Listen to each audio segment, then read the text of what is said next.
സംസ്ഥാന സ്കൂൾ കലോത്സവത്തിൽ ഇഞ്ചോടിഞ്ച് പോരാട്ടം 738 പോയിന്റുമായി കണ്ണൂരും തൃശൂരും ഒപ്പത്തിനൊപ്പമാണ്. 734 പോയിന്റുമായി കോഴിക്കോടാണ് തൊട്ടുപിന്നിൽ. കലോത്സവത്തിൻ്റെ 4ാം ദിനമായ ഇന്ന് ഗ്ലാമർ ഇനങ്ങൾ വേദി കൈയടക്കുകയാണ്.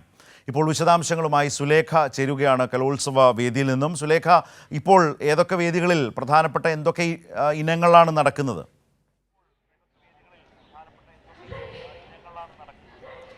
തീർച്ചയായും ശരത്ത് സൂചിപ്പിച്ചതുപോലെ തന്നെ ജനകീയ ഇനങ്ങൾ അല്ലെങ്കിൽ ഗ്ലാമർ ഇനങ്ങൾ തന്നെയാണ് ഇന്നും സംസ്ഥാന കലോത്സവത്തിൻ്റെ അരങ്ങ് വാഴുന്നത് എന്നുള്ളത് തന്നെയാണ്. ഇന്ന് നാടക മത്സരമുണ്ട്. ഹൈസ്കൂൾ വിഭാഗം നാടക മത്സരം ടാഗോർ തിയേറ്ററിൽ പുരോഗമിക്കുകയാണ്.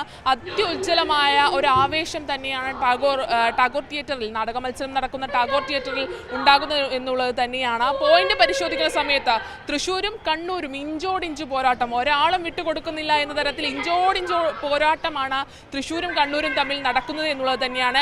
743 പോയിന്റുമായിട്ടാണ് തൃശ്ശൂരും കണ്ണൂരും ഇഞ്ചോടിഞ്ചുള്ള പോരാട്ടം തുടരുന്നത്. അതിനൊപ്പം തന്നെ കോഴിക്കോടും ഒട്ടും പിന്നിലല്ല, ഇതിനൊക്കെ പിന്നിൽ കോഴിക്കോടുണ്ട് എന്നുള്ളത് തന്നെയാണ്. അത്തരത്തിൽ ഇഞ്ചോടിഞ്ചുള്ള പോരാട്ടങ്ങൾ, വിദ്യാർത്ഥികളുടെ മികവുറ്റ പ്രകടനങ്ങളൊക്കെ തന്നെയും ഒരു അണ തെറ്റാതെ മിന്നുന്ന പ്രകടനങ്ങളാണ് ഓരോ കലാപ്രതിഭകളും 63ാമത് കലോത്സവത്തിൽ പ്രകടിപ്പിക്കുന്നത് അല്ലെങ്കിൽ അവതരിപ്പിക്കുന്നത് എന്നുള്ളത് തന്നെയാണ്. ഇത്തരത്തിൽ നമ്മളിപ്പോൾ ഉള്ളത് വേദിയാറ് പള്ളിക്കലിലാണ്. ഇവിടെ ഹൈസ്കൂൾ വിഭാഗം പെൺകുട്ടികളുടെ മോണോ ആക്ട് മത്സരമാണ് നടക്കുന്നത്.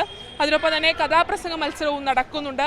ഇത്തരത്തിൽ ജനകീയ ഇനങ്ങൾ നാടക മത്സരമുണ്ട്, വഞ്ചിപ്പാട്ട് മത്സരമുണ്ട്, നാടൻ പാട്ട് മത്സരമുണ്ട്, ഒപ്പം ഡഫ്മുട്ടുണ്ട്, പരിചമുട്ടുണ്ട്. അങ്ങനെ പല വേദികളിലായി ഇന്ന് നിരവധിയായ ജനകീയ മത്സരങ്ങളാണ് പുരോഗമിക്കുന്നത് എന്നുള്ളത് തന്നെയാണ്. അത്തരത്തിൽ ഓരോ മത്സരങ്ങളും ഇരു കൈകളും നീട്ടിയാണ് തലസ്ഥാന നഗരിയിലെ ജനങ്ങൾ സ്വീകരിക്കുന്നത്. ഇതുവരെയുള്ള മത്സരങ്ങളെ കുറിച്ചുള്ള പൊതുവിവരങ്ങളാണ് ഇപ്പോൾ സൂചിപ്പിച്ചത് സുലേഖ.